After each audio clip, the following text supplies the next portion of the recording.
To begin with, President Akufo-Addo has assured ministers appointed will not disappoint but work hard to fix the challenges confronting the country. Announcing the second batch of ministers in Accra, the president called for support. 12 ministerial positions with 3 new portfolios were announced by President Akufo-Addo. Former Deputy Finance Minister Dr. Kotosai took one of the new ministerial portfolios, the Monitoring and Evaluation Ministry, with MP for Kre, Dan Boche, named Minister-Designate for Regional Reorganization and Development. MP for Sikado Ketan Joe Gate heads to the Railways Development Ministry. The rest are Minister for Roads and Highways Kwesi Amoakwata, with former Energy Minister Kofi Adda going to Sanitation and Water Resources. Samuel Atachia is now Minister-Designate for Works and Housing, with John Peter Amewu as Minister-Designate for Lands and Natural Resources. MP for Ablekuma West Esla Ekufo is Communications Minister-Designate, with Women's Organizer of the NPP Afisa Tiko Jaba going to the Ministry of Gender, Children and Social Protection. Ignatius Bafuewa goes to the Employment and Labour Relations, with Kweko Furisiama for Transport. Renowned Ghanaian surgeon Dr. Kwabena Frimpong Boateng as Minister-Designate for Environment, Science, Technology and Evaluation. President Akufo-Addo assured the appointees are determined to deliver. They have to be reassured that they're getting people who are coming to do a good job for them, and a good job with honesty, with passion, integrity, and with commitment. I believe you're going to see that in the government that we're making. And the individuals that are emerging one by one fit the bill. Meanwhile, some ministers designate have promised to live up to the expectation of the president and Ghanaians. They spoke in an interview with TV3.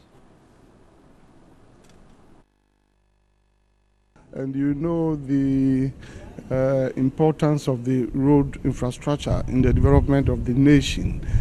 We must have good road infrastructure, to ensure that development takes place. Even if we have investors into the country, they would want to come and make sure that they can go to every nook and cranny of this nation.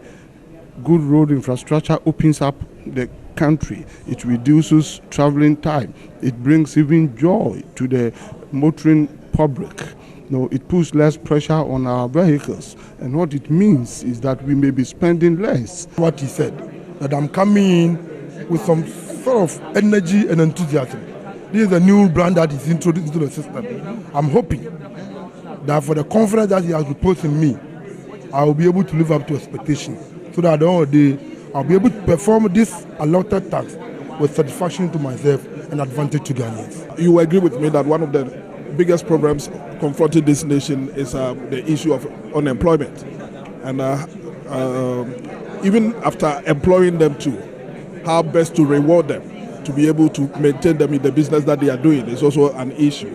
And it is for this that I've been tasked to be able to handle. I want to believe that given the necessary experience I have in managing government business in the past, and my role as a member of parliament, and especially my role in the finance committee of parliament, I know how best to commit government and also to be able to satisfy the other members on the other side.